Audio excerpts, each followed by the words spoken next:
मे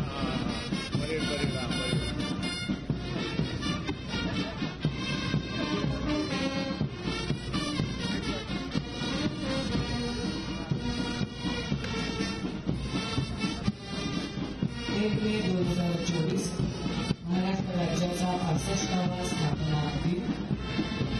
या दिवसाच्या निमित्तानं मुंबईतल्या दादरमध्ये आयोजित या संचलनामध्ये सहभागी झालेली सर्व सुरक्षा दलाची पथकं आता माननीय राज्यपाल महोदयांना मानवंदना देण्यासाठी येतात।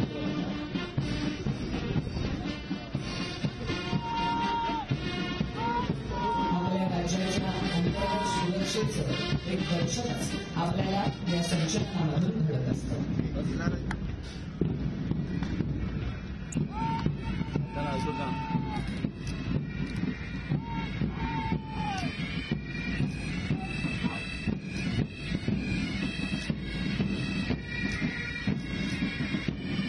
माननीय राज्यपाल महोदयांना मानवंदना देण्यासाठी आता सर्वात येत आहे राज्य राखीव पोलीस बल।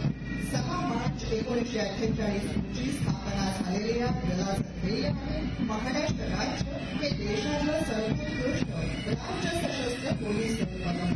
महाराष्ट्र राज्यात विविध ठिकाणी 19 पथक कार्यरत आहेत। यांचं मुख्यालय गोरेगाव मुंबई इथं आहे।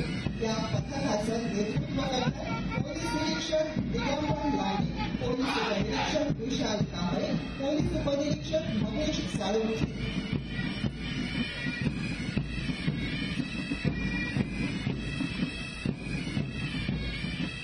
राज्य राखीव पोलीस दलाच्या पथकानंतर येत आहे बृहन्मुंबई पोलीस सशस्त्र दल। मुंबई शहरातील कायदा आणि सुव्यवस्था, आरोग्याची कोरपेशी, मान्यवरांची सुरक्षा, अचानक उद्भवलेल्या परिस्थितीचा सामना अशा काही कटाक्षाने सांभाळून दलाची प्रतिमा उंचवण्याचं अहोरात्र काम हे दल करत असतं। नेतृत्व करताना पोलीस निरीक्षक शहादेव पोगळे, राखीव पोलीस उपनिरीक्षक पृथ्वीकांत बरं, राखीव पोलीस उपनिरीक्षक किशोर पेंग।